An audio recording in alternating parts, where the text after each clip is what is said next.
Hi, you're here to judge Congress. Congressional debate is an event where multiple speakers usually sit in a single room and different bills are brought up and argued as time goes on. Generally, we will start with one authorship speech where a piece, or as we call legislation, is brought up, and then that author speaks on it. Time limit for the speech should be 3 minutes and 10 seconds. It then be followed by a 2-minute questioning period, and after that 2-minute question period, we go on to affirmation and negation speeches, starting with negation. Each speech is limited to 3 minutes and 10 seconds, the 10 seconds after the 3 minutes being in a grace period. After 3 minutes and 10 seconds, you do not need to dock the individual, as generally who is presiding as chair, we will go over that in a moment, will cut them off verbally. After each speech will be a 1-minute questioning period, except for the first negation, which will have a 2-minute questioning period. After the speeches have been gone on for too long and have not been called for previous question, which is the act of moving on to voting, you as the judge may say, I want you to move on to previous questioning. In that case, a bill will be voted for.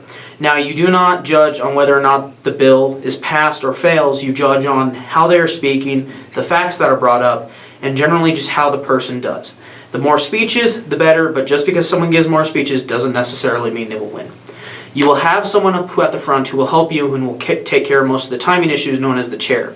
The chair will be voted in at the start of the first round and usually at the end of every round following. The chair will handle issues such as students getting up to talk or questioning. You also have to judge the chair on how they perform, but generally that is pretty easy. Jacob, do you have anything to add? Oh, yes. One thing to know about the chair is to judge them, the best thing you can judge is if you don't notice them, they're doing their job well. There shouldn't be any hiccups, there shouldn't be anything that goes wrong, there shouldn't be any problems with how the bills are laid out. Everything should run smoothly, and that is the best sign of a good chair. Also, your own biases need to be left behind. Some of this legislation is going to be controversial, but your opinions on the subject have no bearing on it. Well, the important thing is how they speak, how well their facts are, and how well they do. That's the simple thing. The subject does not matter. What matters is how the person presents it. Thank you.